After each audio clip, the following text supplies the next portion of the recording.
அஸ்ஸலாமு அலைக்கும் வரஹ்மத்துல்லாஹி. கண்ணியத்திற்குரிய எல்லாம் வல்ல அல்லாஹு ஜல்ல ஷானஹு தஆலாவின் நல்லடியார்களே,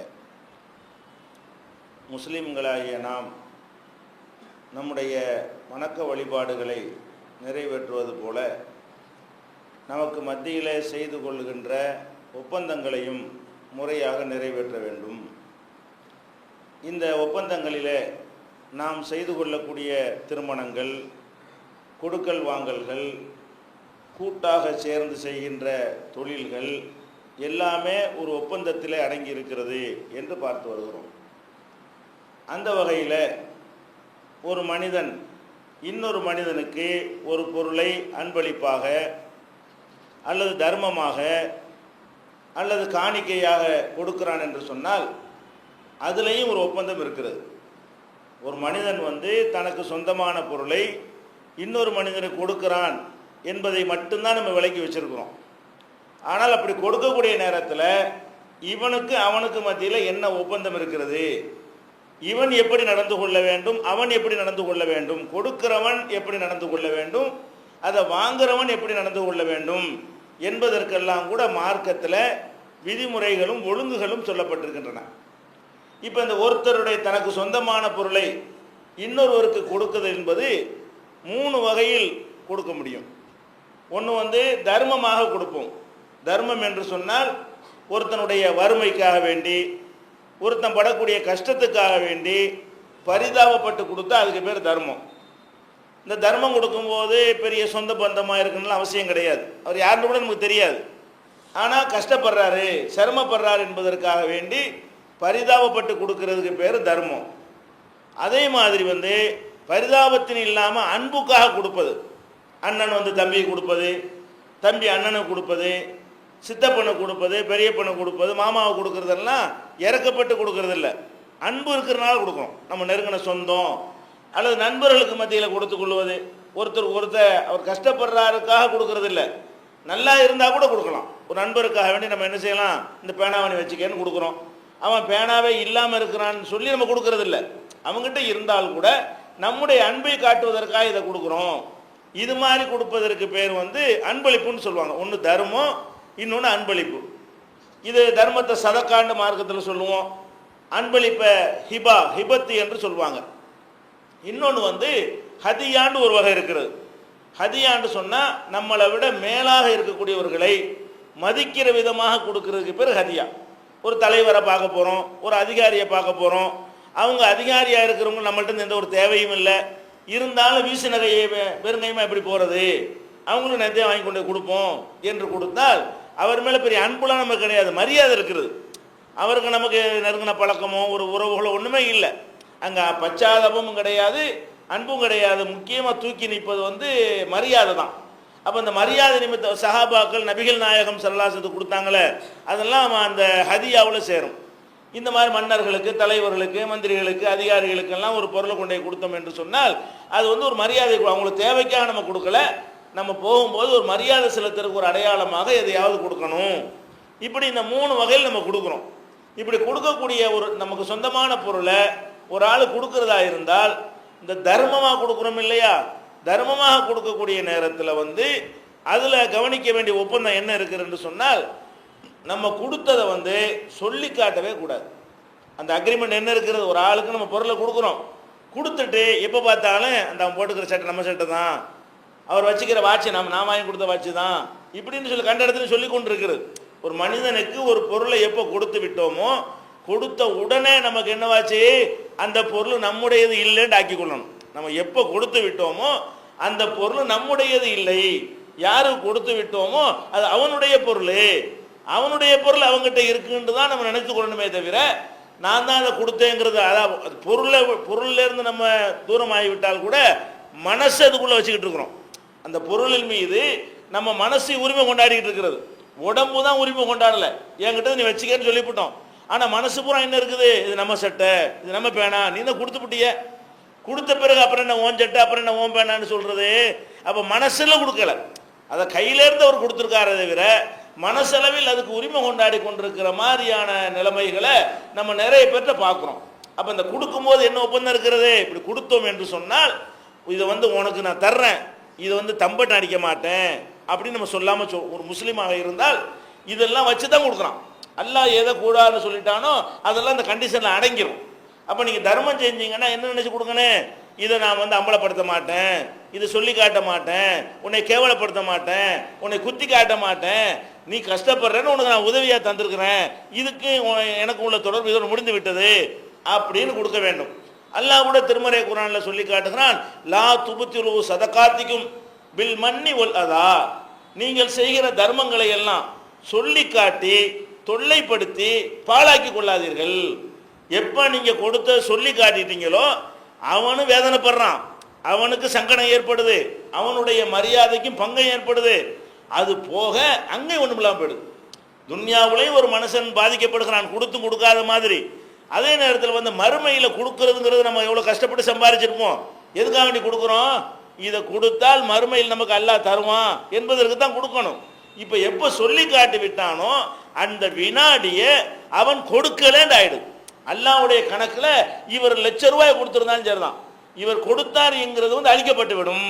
அல்லாஹ் சொன்னா வீணாகி விட்டதுன்றான். உங்களுடைய தர்மங்களை வந்து பில் மன்னி ஒல் அதா, சொல்லி காட்டி தொல்லைப்படுத்தி பாழாக்கி கொள்ளாதீர்கள். அப்போ ஒரு ஆளுக்கு ஒரு பொருளை கொடுக்கும்போது இப்படி ஒரு ஒப்பந்தம் என்ன வழங்கணும், நமக்கு இவனுக்கு மத்தியில் ஒரு அக்ரிமெண்ட் இருக்கிறது. என்ன அக்ரிமெண்ட், இதை நான் வந்து சொல்லி காட்ட மாட்டேன், இதை வந்து குத்தி காட்ட மாட்டேன், இதை விளம்பரப்படுத்த மாட்டேன், இதை வச்சு உன்னைய தொல்லைப்படுத்த மாட்டேன், இவ்வளவு அதுக்குள்ள அடங்கி இருக்கிறது. அல்லாஹ் அந்த உங்கள் தர்மங்களை பாழாக்கி கொள்ளாதீர்கள்னு சொல்லும் பொழுது ஒரு உதாரணத்தையும் சொல்லி காட்டுறான். என்ன மாதிரி பாழாக்கி கொள்ளாதீர்கள்னு சொன்னால், ஒரு வழுக்கு பாறை இருக்கிறது, அந்த வழுக்கு பாறையில் கொஞ்சம் மண்ணும் இருக்கிறது, வழுக்கு பாறைக்கு மேலே கொஞ்சம் மண் இருக்கிறது. அந்த மண்ணில் வந்து லேசாக தூரல் போட்டுச்சுன்னு வைங்க, அந்த இருக்கிற மண்ணை கொண்டு ஏதோ புல் பூண்டு முளைக்கும். பாறை கீழே இருந்தாலும் அது வேர் விடுவதற்கு கொஞ்சோன்னு போதும் இல்லையா, அந்த மாதிரி முளைச்சிரும். ஆனால் பாறை மேலே இருக்கக்கூடிய மண்ணுக்கு மேலே பெரிய மழை பெஞ்சுன்னு வைங்க, மழை கொட்டோ கொட்டோ கொட்டுன்னு கொட்டுது. இப்போ என்னவாயிரும், பாறையில் உள்ள மண் பூரா சரிஞ்சு போயிடும், ஒன்றுமே இருக்காது. அதில் விதைக்கிறோம், பாறைக்கு மேலே வந்து மணல் கிடக்கிறது, மண் கிடக்கிறது, அந்த மண்ணுக்கு மேலே கொண்டு நெல்லையோ புல்லையோ ஏதோ ஒன்று விதைக்கிறோம். விதைச்சோம்னு சொன்னால் தூரல் போட்டுச்சுன்னா ஓரளவுக்கு ஏதோ முளைக்கும், புல்லாவது முளைக்கும். தூரலுக்கு பதிலாக பெரிய மழை பெஞ்சுன்னு சொன்னால் என்னவாயிரும், அந்த பாறைக்கு மேலே உள்ள மண்ணெல்லாம் கரைச்சி கீழே தள்ளிப்படும், பாறை தான் மிச்சமாக இருக்கும். அல்லாஹ் அப்படி உதாரணம் காட்டுறான், க மசலி சஃபுவானின். இந்த மாதிரி சொல்லி காட்டுறவர்களுடைய தர்மத்துக்கு உதாரணம் என்னவென்று சொன்னால், ஒரு வழுக்கு பாறை, அலைஹா துராபுன், அதுக்கு மேலே வந்து மண் கிடக்கிறது, அசாபத்துகு வாபிலுன், அதில் ஒரு பெரிய மழை பெய்கிறது, மழை பெஞ்சு என்னவாயிருது, லா யக்கத்தினும் அலாசையின், ஒன்றுக்கும் யூஸ் ஆகாது, விதைச்சதும் கிடைக்காது, ஒன்றும் கிடைக்காது. இந்த முளைக்கு அந்த முளைக்குன்னு எதிர்பார்த்துட்டு இருந்தால் போய் பார்த்தா வெறுமன பாறை தான் கிடக்கும், கல் தான் இருக்கும். அந்த பாறையில் வந்து விதைச்சால் ஏதாவது நன்மை கிடைக்குமா? பாறையில் விதைக்கிற பயிருக்கு எந்த நன்மையும் இல்லாதது போலவே நீ வந்து எத்தனை கோடி ரூபாயை கொடுத்தாலும் சரி, எவ்வளோ பெரிய கஷ்டமான நிலையில் நீ கொடுத்தாலும் சரி, அதுக்கு நன்மை இல்லாமல் போய்விடுகிறது. அப்போ நம்ம இந்த ஒப்பந்தத்தின் நம்ம நடக்கிறோமா? ஒரு மனுஷன்ட்ட நம்ம ஏதாவது தர்மம் செஞ்சோன்னு சொன்னால் அவனை வந்து அவனை மட்டப்படுத்தி நான் பெரியவன் காட்டுறது நம்ம மனசுக்குள்ளே இருந்து கொண்டே இருக்கிறது. இன்னும் சொல்ல போனால் குத்தி காட்டுற ஒரு பக்கம் இருக்கட்டேன், கொடுக்கும் போதே மனசில் ஒரு எதிர்பார்ப்போட கொடுக்குறோம். என்ன எதிர்பார்க்குறோம், இவனுக்கு நம்ம கொடுத்தோம்னு சொன்னால் நாளைக்கு இதை வாங்கலாம். கொடுக்கும்போது எப்படி கொடுக்கறது, அப்படி கொடுக்கக்கூடியவர்களும் இருக்கிறார்கள். பொருளை எப்போ கொடுத்துட்டோமோ இது என்னுடையது இல்லை, இது உன்னுடையதான், முடிஞ்சு வச்சுக்காத. அதுக்கப்புறம் வந்து நம்ம உடலாலையோ மனசாலையோ அதுக்கு தொடர்ச்சி இருக்கக்கூடாது, அது நினைக்க கூட கூடாது, அந்த மாதிரி கொடுத்து விட வேண்டும். இன்றைக்கு என்ன செய்கிறாங்க, திருமணங்களில் போய் அன்பளிப்புன்னு கொடுக்குறாங்க. திருமணங்களில் இந்த கூத்துக்களை நீங்கள் பார்க்கலாம், திருமணங்கள், காது குத்து, அது மாதிரியான சடங்குகள்லாம் வைப்பாங்க. பெரிய மனுஷி அவருக்கு சடங்கு இல்லாத சடங்குகள்லாம் செய்வாங்க. இந்த சடங்குகள் ஜாஸ்தியாக செய்கிறது எதுக்காக தான் செய்கிறாங்க, இந்த மாதிரி வருமானத்துக்காக வேண்டி. அதுக்குன்னு போய் மொய், இதுக்கு பேர் வேறு என்னது, அவன் போய் எழுதிட்டு வருவான், 1000 ரூபாய் நம்ம பேரில் எழுதி இருந்தாங்க கொடுத்துருவான். பொருளாக கொடுப்பான், குடம் வாங்கி கொடுப்பான், நகை வாங்கி கொடுப்பான், ஏதோ ஒன்று அவனோட சக்திக்கு தகுந்த மாதிரி கொடுக்குறான். இது அன்பளிப்பா? நீ கொடுத்து நெசமாக கொடுத்துப்பிட்டியா, அவனுக்கு முழுசாக சொந்தமாக்கிட்டியா? கிடையாது. எது கொடுக்குறான், நம்ம இப்போ ஒரு குடம் வாங்கி கொடுத்தோம்னு சொன்னால் நம்ம பிள்ளைக்கு கல்யாணம் நடக்கும்ல, அப்போ அவன் குடத்தை வாங்கிக்கணும், தருவான், தரணும். தரலன்னா கேவலமாக போயிருமா? இல்லை, மொய் இதுக்கு பேர். அப்ப கொடுக்கும் பொழுது நீ வந்து கொடுக்கறதுக்கு என்ன அர்த்தம்? உனக்கு எதிர்பார்ப்பு இருக்கக்கூடாது. நம்முடைய இது கிடையாது, உனக்கு சொந்தமாக்கி விட்டேன், இதுக்காக வேண்டி நீ எனக்கு ஒன்றும் தர வேண்டியதில்லை, திருப்பி தர வேண்டியதில்லை, எந்த ஒரு கட்டத்திலையும் உன்னிடத்தில் நான் அதை விரும்பவில்லை அப்படின்னு நம்ம கொடுக்குறோமா? சில சமுதாயங்கள் இருக்கின்றன, இந்த மொய் வந்து என்ன செய்வாங்க, வாசிப்பாங்க. அதாவது இன்னார் இவ்வளோ மைக்கு போட்டு என்ன செய்வாங்க, இன்னார் இவ்வளோ எழுதியிருக்கிறார், இன்னார் இவ்வளோ எழுதியிருக்கிறார், நோட்டை வச்சு வாசிப்பாங்க.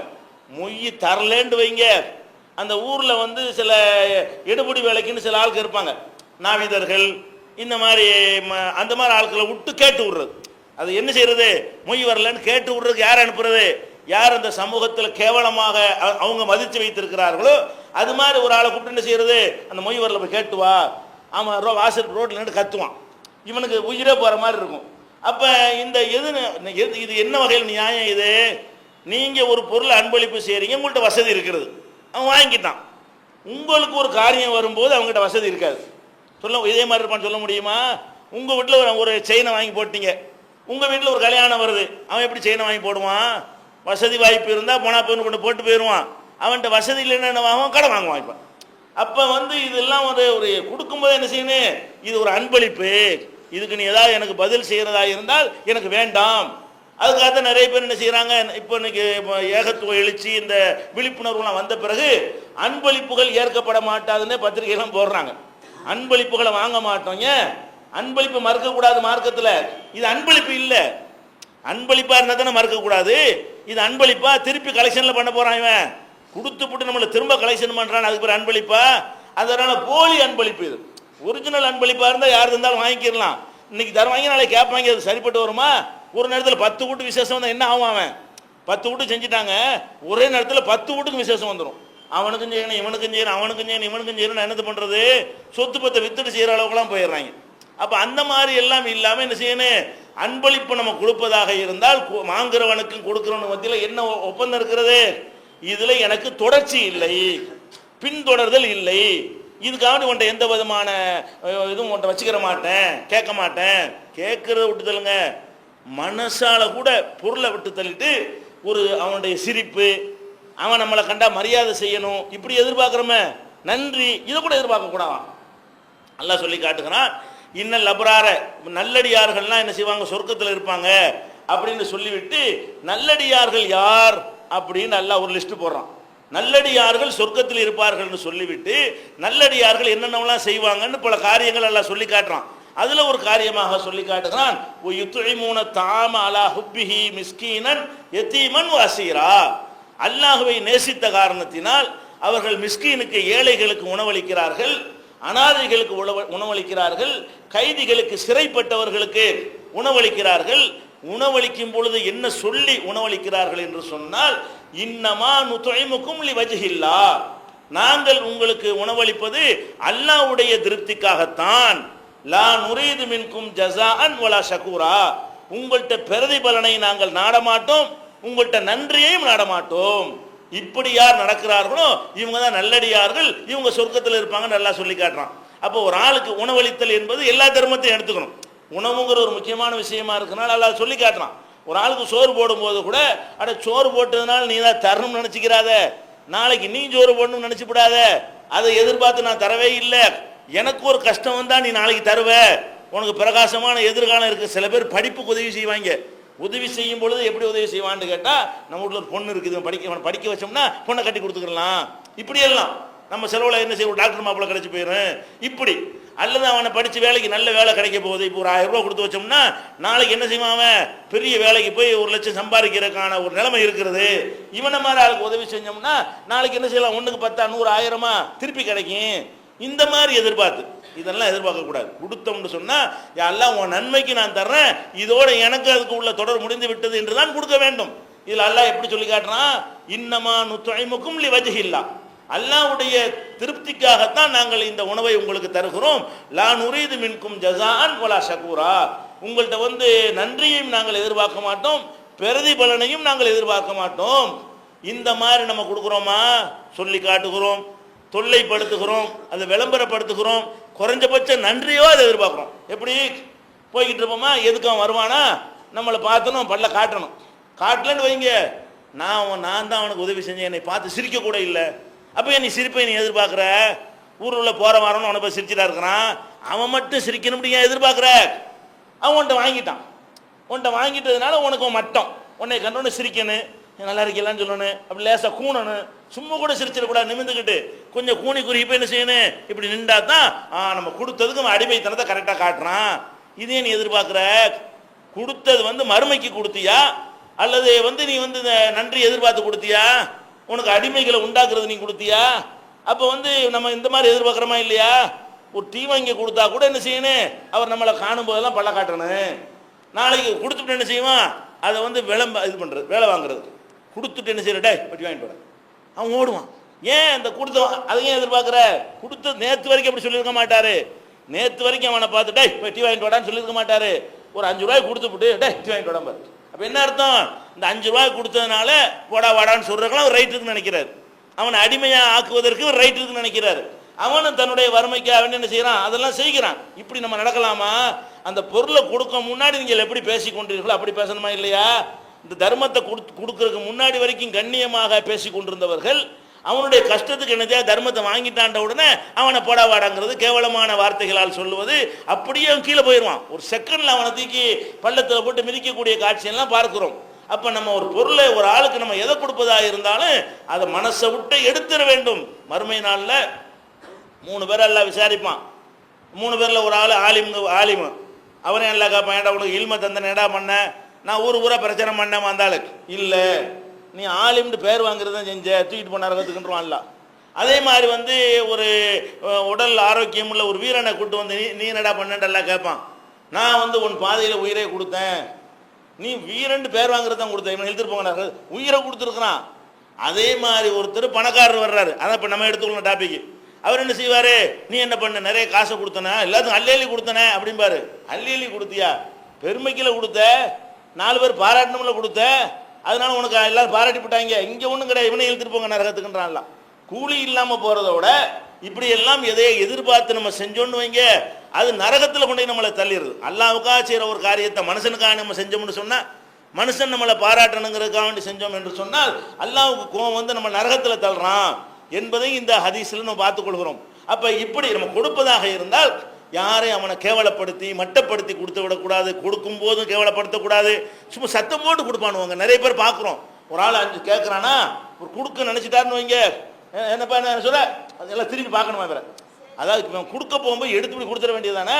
அவன் கேட்டது 4 பேருக்கு விளங்கலைன்னா என்னப்பா என்ன விஷயம் உனக்கு அப்படிங்கிறது. அப்போ எல்லாம் நம்மளை பார்ப்பாங்க, இவன் சொல்லுவான், அப்போ அப்படி எடுக்கணும், எல்லாரும் பார்க்கணும். கொடுக்கும் போதே அது ஒரு அளப்பறை பண்ணி கொடுக்குறாங்களா இல்லையா? இதில் என்ன நீங்கள் எதிர்பார்க்குறீங்க? அப்போ எதுக்கு இதை கொடுக்குறீங்க? இந்த காசு நம்முடைய காசு, நம்மளா வச்சுட்டு இருந்து போகலாம். இது கொடுக்குற எதுக்காக வேண்டி கொடுக்குறோம்? எல்லாம் நமக்கு 1க்கு 10 100 1000 லட்சமா தருவான்னு தானே கொடுக்குறோம். அதுதான் நம்ம நோக்கமாக இருந்தால் என்ன செய்யணும், யாரும் பார்த்துக்கிட்டு இருந்தா கூட தம்பி ஒரு செய்தி இருக்குது அப்படி கூட்டு போய் கொடுங்க. எப்படி கொடுக்கணும் தம்பி, ஒரு முக்கியமான விஷயம் பேசணும் வாங்கன்னு கூட்டிகிட்டு போய் 4 பேருக்கு தெரியாத வகையில் அதை கொடுத்தா எவ்வளோ கண்ணியமாக இருக்கு. நபிகள் நாயகம் ஸல்லல்லாஹு அலைஹி வஸல்லம் சொல்கிறாங்க, அரசுடைய அந்த மர்மை மஹ்ஷர் மைதானத்தில் அல்லாஹ் விசாரிப்பான்ல, சொர்க்கமா நரகமான்னு தீர்ப்பளிக்கிறதுக்கு முன்னாடி வெட்ட வழியில் நம்மெல்லாம் நிற்போம். மண்டை காயும், அவ்வளோ கிட்ட கொண்டா சூரியனால் நிப்பாட்டி போடுவான், வேத்து ஊற்றும், முழங்கால் வரைக்கும் தொட வரைக்கும் அது வேர்வை வர்ற அளவுக்கு இருக்கும்னு சொல்கிறாங்க ரசூல் ஸல்லல்லாஹு அலைஹி வஸல்லம். அவ்வளவு அந்த கஷ்டமான வெப்பத்தில் எந்த ஒரு நிழலும் இருக்காது. சொர்க்கம் இருக்கிறதுலாம் இனிமேல் தான் போக போகிறோம். அதுக்கு முன்னாடி உள்ள வெட்ட வழி, அந்த வெட்ட வழியில் விசாரிக்கக்கூடிய நேரத்தில் அந்த வெயில் கொடுமை தாங்காமல் இருக்கிற நேரத்தில் அல்லாஹ் என்ன பண்ணுறான், 7 பேருக்கு அவனுடைய அரசு இருக்கிற சிம்மாசனம், அவனுடைய அரசு என்பது இந்த வானம் பூமியெல்லாம் விட பெருசு உள்ளதுக்கு அமைக்கிடலாம். அவனுடைய சிம்மாசனம் என்பது வசியா குர்சியுஹு சமாவாத்தி வல்லர், வானங்கள் பூமி எல்லாம் அதற்குள்ள அடங்கும். இந்த ஒட்டுமொத்த வானம் பூமியை கொண்டே அதன் அடியில் திணிச்சா கூட அதுக்குள்ள போயிடும். அவ்வளோ பெரிய பிரம்மாண்டமான அரசு அல்லாவுக்கு இருக்கிறது. அந்த சிம்மாசனத்தில் இருந்தால் நல்லா விசாரிப்பான். அவன் விசாரிக்கும் போது வெட்ட வழியில் நிற்கிறவங்களை என்ன செய்யறான், அந்த 7 வகையான கூட்டத்தாருக்கு நீங்க எல்லாம் அங்கே உள்ள வாங்க, கீழே நிழல்ல இருந்துக்கிறங்க, விசாரிக்கும் பொழுது படக்கூடிய அதாபு உங்களுக்கு இல்லை அப்படின்னு அல்லாஹ் என்ன செய்யறான், 7 பேருக்கு இந்த மாதிரி அல்லாஹ் அரசுக்கு கீழே நிழல் கொடுக்குறான். நம்ம விசாரிக்கிற வரைக்கும் நிற்கிறோமே அந்த ஒரு நாள், அதில் நம்ம செத்து போயிடுவோம். அவ்வளோ நீண்ட ஒரு பெரிய நாள், அதில் நம்முடைய கொடுமை தாங்க முடியாமல் இருக்கிறதுக்காக வேண்டி என்ன செய்யறான் அல்லாஹ், அந்த விசாரணையின் போதே ஒரு ஏசியில் இருக்கிற மாதிரி குளுமையான ஒரு இடத்துல வைத்து விசாரிப்பதற்காக அரசுக்கு அடியில் நிழல் தர்றான். அந்த 7 பேர் யாரு, ஒன்று வந்து நேர்மையாக நடந்த ஒரு ஆட்சியாளர், மன்னர், அல் இமாமுல் ஆதில், நேர்மையாக நடந்த ஒரு இமாம்னா தலைவர், ஒரு இயக்கத்துக்கோ ஒரு நாட்டுக்கோ ஒரு ஏதோ ஒரு நிறுவனத்துக்கோ தலைமை தாங்கி எல்லாரையும் சமமா நீதியா ஒரு வலுவாமல் கரெக்டாக யார் வந்து நடந்தார்களோ அவர்கள் அந்த அதில் கொடுத்துருவான்ல. நீலாம் என் அங்கே நிற்கிற, எவ்வளோ நேர்மையாக நடந்த, நீ ஏன் வெயிலில் கிடக்கிற, வா நீலாம் கீழே வா, நிழலுக்கு வா அப்படின்னு நல்லா கூட்டிடுவான். அதே மாதிரி ஒரு ஷாப்புன் நஷாஃபி இபாதத்தில்லா, வயசான காலத்தில் பள்ளிவாசலுக்கு வர்றது தொழுவுறதெல்லாம் பெரிய விஷயமே கிடையாது. இளமையில் அதெல்லாம் செய்ய மாட்டான் ஒரு மனுஷன். இளமையில் தான் என்ன செய்வான், தவறான காரியங்களை தூண்டக்கூடிய வகையில் உடம்புல முறுக்கா இருக்குதுல்ல, அதனால பொறுப்புகள்லாம் இல்லை எல்லாம் செய்ய தூண்டும். அப்போ இளமையிலே அல்லாவின் இபாதத்தில் ஊறி போன இளைஞன் இருக்கிறான அவனையும் எல்லாம் கூட்டுவான். டேய் நீலாம் இளைஞனா இருக்கும்போது பள்ளிவாசலுக்கு போன ஆள்ரா, 75 வயசுல நீ பள்ளிவாசலுக்கு போன ஆள் இல்லை, நீ 20 வயசுல பள்ளிவாசலுக்கு போன ஒடியா நீனு கீழே வா அப்படின்னு சொல்லி இளமையில யார் வந்து அல்லாஹ்வுடைய வழிபாட்டில் ஊறி போய் இருக்கிறானோ அவனையும் அல்லாஹ் வந்து அதை கொடுத்துட்றான். ஒரு ரஜுலுன் கல்புஹும் அல்லக்கும் பில் மசாஜிதி, அவன் வீட்டில் இருந்தால் கூட மஸ்ஜிதோட தொடர்புல மனசு என்ன செய்யும், பள்ளி வாசலோடு தொடர்போடு இருந்தானே அந்த மாதிரி மனிதர்கள் யாராவது நிற்கிறாங்களான்னு பார்த்து நீனு வான்னு என்ன செய்வான், அல்லாஹ் உள்ள கூப்பிட்டுக்குருவான். ஒரு ரஜுலானி தஹாப்பா பில்லாஹி ஒத்த ஃபர்ரகா பில்லாஹி, இன்னும் 2 பேர் அல்லாஹ்வுக்காகவே நேசிப்பார்கள், அல்லாஹ்வுக்காக பிரிந்து விடுவார்கள். அவன் வரதட்சணை வாங்குறதுனால கல்யாணத்துக்கு மாட்டேன்றான், வேற ஒன்றும் இல்லை, நல்ல நண்பர்களாக தான் இருப்பாங்க, பழகித்தான் இருப்பாங்க. நீ செய்கிற தப்புக்கு நான் ஏன் வர்றேன், அல்லாஹ்வுக்காக நான் உன்னை வெறுக்கிறேன், அல்லாஹ்வுக்காக உன்னை நேசிக்கிறேன் அப்படின்னு சொல்லி அல்லாஹ்வுக்காக மார்க்கத்துக்காக வேண்டி நேசித்து கொண்ட 2 பேர், மார்க்கத்துக்காக வெறுத்து கொண்ட 2 பேர், அந்த மாதிரி உள்ளவர்களாக இருப்பார்களே. ஆனால் அவங்களையும் எல்லாம் என்ன செய்வான், நீ நம்ம உள்ளக வா அப்படின்னு எல்லாம் கூப்பிட்டுருவான். அதே மாதிரி ஒரு ரஜுனுன் தாத்துஹு இம்ராத்தும் தாத்து மன்சிபின் ஒரு ஜமாலின், நல்ல பாரம்பரியம் உள்ள ஒரு அழகான ஒரு பேரழகி வந்து ஒருத்தனை வந்து தவறான காரியத்துக்கு ஒரு இளைஞனை கூப்பிடும் பொழுது அவன் என்ன செய்யறான், இன்னி அகாஃபுல்லா அல்லாஹ் பயப்படுறேன்னு சொல்லி அந்த செயலுக்கு உடன்படாமல் மறுத்துட்டானே. ஒரு தவறான ஒரு செயலுக்கு ஒரு பெண்ணை அழைக்கக்கூடிய நேரத்தில் அதுக்கு பலியாகாமல் தப்பித்து கொண்டானே, அப்படி ஒருத்தன் எவனாவது இருந்தா நீனு வார்ஷிக்கலவா. இது ஆணுக்கு பெண்ணுக்கு எல்லாத்துக்கும் தான். ஒரு ஆண் அழைக்கக்கூடிய நேரத்தில் ஒரு பெண் அது மாதிரி தன்னை காத்து கொண்டாள் என்று சொன்னால் அவளுக்கு இந்த மாதிரி என்ன இருக்குது, அவளுக்கு அரசுகள் இருக்கிறது. இப்படி சொல்லிவிட்டு ரசூல் ஸல்லல்லாஹு அலைஹி வஸல்லம் சொல்றாங்க. இன்னொருத்தன் யார் தெரியுமா, அவன் தன்னுடைய பொருளாதாரத்தை கொடுக்குறான், எப்படி கொடுக்குறான் என்று சொன்னால் அவன் வலது கையால் கொடுப்பது இடது கைக்கு தெரியாது. வலது கை இடது கைகள் அறிவா இருக்குது, அது வந்து அவ்வளவு நெருக்கம், அவ்வளவு ரகசியத்துக்கு அப்படி சொல்லி காட்டுறான்ல. அவனுடைய வலது கை கொடுப்பது அவனுடைய இடது கைக்கே தெரியாது என்று சொன்னால் அப்ப வேற யாருக்கெல்லாம் அப்படி தெரியும், என்னட்ட உள்ள இந்த கையில் கொடுக்குற இந்த கைக்கு தெரியாதுன்னா உங்களுக்கு எப்படி தெரியும்.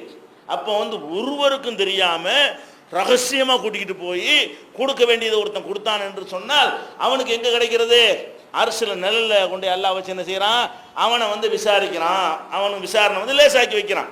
அப்ப இந்த மாதிரி எல்லாம் சொல்லப்பட்டிருக்கும் பொழுது நம்ம என்ன செய்யறோம், ஒரு பெருமைக்காக வேண்டி தம்பட்டு அடித்து கொண்டு நோட்டீஸ் அடித்து ஒட்டி கொண்டு அந்த மாதிரி எல்லாம் நம்முடைய தான தர்மங்களை செய்து செஞ்ச பிறகு ஒரு சபையில் வச்சுலாம் என்ன செய்வாங்க, சொல்லி காட்டுற சபையில் வச்சுலாம் என்னப்பா அந்த ரூபா கொடுத்துன்னு வந்துருச்சா, வீட்டுக்கு ரூபாய் கொடுத்து விட்டுவிட்டு சபையில் உட்காந்துருப்பான், அவர் முக்கியமான பஞ்சாயத்து பேசுறதுக்காக வேண்டி அந்த சபையில் வச்சு 100 ரூபா கொடுத்து விட்டுனா ஜக்காத்து காசு வந்து சரி வணங்கிட்டியா, அவன் எப்படி சபையில் வாய திறப்பான். அப்புறம் ஒரு பெரிய சபையில் வச்சு அதை கருத்து சொல்றதுக்காக உட்காந்துருப்பாங்க, அந்த இடத்துல வச்சுக்கிட்டு அவன் வாங்கினதை வச்சு அவன் போட்டு உடைப்பான், அதோட அவன் வந்து வாயை திறக்க மாட்டான், அன்னைக்கு 3 நாளைக்கு தூங்க மாட்டான். இப்படி கவலைப்படுத்தினாங்களே, தெரியாம தானே கொடுத்துட்டான்னு வாங்கணும், இவ்வளோ அசிங்கப்படுத்தி விட்டான், எப்படிப்பட்ட ஒரு நிலையில் அவன் இருப்பான். இப்போ இப்படி நடக்கக்கூடிய இருக்கிறாங்க நம்ம சமுதாயத்தில் வந்து இந்த இதை பற்றி விளங்காமல் தர்மம் எதுக்கு செய்கிறோம், இந்த உலகத்துக்காக வேண்டிய செய்கிறோம், நம்ம வீட்டு காசாயுது, நம்ம கொடுக்க கடமைப்பட்டால் மறுமைக்காக நம்ம தேடிக்கொள்கிறோம். அப்போ அந்த மாதிரி என்ன செய்யணும். அதே மாதிரி வந்து அதில் கூட பாருங்க, நம்ம வாங்கினா பாருங்க அவனுக்கு ஒரு அக்ரிமெண்ட் இருக்கிறது, வாங்கிட்டு நம்ம திமுறாவும் போயிடக்கூடாது, நன்றியும் செலுத்தணும்.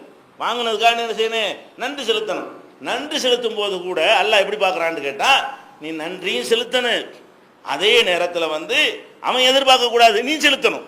அவன் கொடுக்குறோம் வந்து நம்ம நன்றி எதிர்பார்த்து கொடுக்கக்கூடாது, அவன் அல்லாஹ்வுடைய திருப்தியை நாடி தான் கொடுக்கணும். வாங்கினவன் என்ன செய்யணும், அவன் வந்து நம்ம நன்றி செலுத்தணும், தந்திருக்காருல அதுக்கு ஏதாவது தேங்க்ஸ் சொல்லணுமா இல்லையா.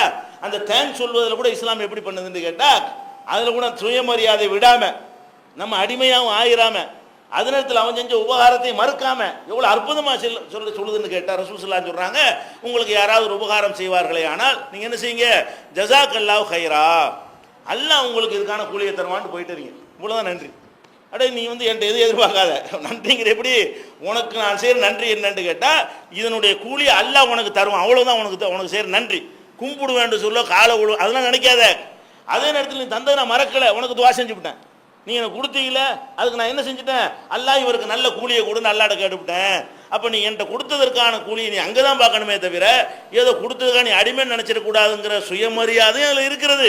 அதே நேரத்தில் வாங்கிட்டு பாட்டு போய் திமிரா போயிட்டு இருக்கிறானே என்று நினைக்காத வகையில் என்ன இருக்கிறது, ஒரு பிரார்த்தனை அடங்கி இருக்கிறது. நம்ம எதை அவன் தப்பான நியத்தில் கொடுத்தா கூட இந்த ஜஸாக்கல்லாஹு கைரா அரபியில் சொல்ல தெரியாட்டி அல்லாஹ் உங்களுக்கு இதுக்கான கூலியை தருவானாக, இதை வாங்கிட்டு என்ன செய்யணும், அல்லாஹ் இதற்கான கூலியை உங்களுக்கு தருவான். அப்போ ஒரு துவா செய்யுமே என்னவாயிருது, ஆகா நம்ம வேற ஒன்று நினச்சி கொடுத்துவிட்டோம், நல்ல வேலைக்கு சுட்டி காட்டிவிட்டான், நம்மளும் மாற்றிக்கணும், அவனுடைய எண்ணங்களை மாற்றிக்கொள்வதற்கான வாய்ப்புகள்லாம் இருக்கிறது. அப்போ இந்த மாதிரி ஒரு பொருளை கொடுக்கக்கூடிய நேரத்தில் இதை நம்ம கவனத்தில் வைத்துக் கொள்ள வேண்டும். அடுத்து என்ன, எந்த ஒரு கட்டத்திலையும் கொடுத்துட்டோம்னு சொன்னால் ரிட்டர்ன் கிடையாது. நீ அன்பாளிப்பாக கொடுத்தாலும் சரி, தர்மமாக கொடுத்தாலும் சரி, ஹதியாவாக கொடுத்தாலும் சரி, கொடுத்த பிறகு தெரியாமல் கொடுத்துட்டப்பா தந்துடுறத கேட்கக்கூடாது. எந்த ஒரு கட்டத்திலையும் எந்த ஒரு காரணத்துக்கான திருப்பி கேட்கக்கூடாது. நம்ம கெட்டவன் அந்த மாதிரிலாம் கூட திருப்பி கேட்குற வழி இல்லை. இது சம்பந்தமாக இன்னும் சில விஷயங்கள்லாம் இருக்கிறது. இன்ஷா அல்லாஹ் அதை அடுத்தடுத்த வாரங்களில் பார்க்கலாம். திருக்குர்ஆன் தமிழாக்கம் பி ஜெய்னுலாபிதீன் வெளிவந்துவிட்டது 8வது பதிப்பு. அனைவருக்கும் புரியும் எளிய நடை, தேவைப்படும் வசனங்களுக்கு தெளிவான விளக்கங்கள், கலை சொற்களின் விளக்கங்கள், திருக்குர்ஆன் எவ்வாறு அருளப்பட்டது, எவ்வாறு தொகுக்கப்பட்டது என்பது குறித்து முழுமையான விளக்கம். நபிகள் நாயகம் ஸல்லல்லாஹு அலைஹி வஸல்லம் காலம் முதல் இன்று வரை குர்ஆன் பாதுகாக்கப்பட்ட வரலாறு, திருக்குர்ஆன் இறைவனின் வார்த்தைகள் என்பதற்கான அடுக்கடுக்கான ஆதாரங்கள், முந்தைய பதிப்புகளை விட மெருகூட்டப்பட்ட செய்திகள், கூடுதலான பக்கங்கள், அழகிய வடிவமைப்பு, உயர்தரமான பைண்டிங். விலை ரூபாய் 300 மட்டுமே. வெளியீடு மூன் பப்ளிகேஷன், நம்பர் 83/3, முதல் மாடி, மூர்தரு, மண்ணடி, சென்னை 1. போன் 656908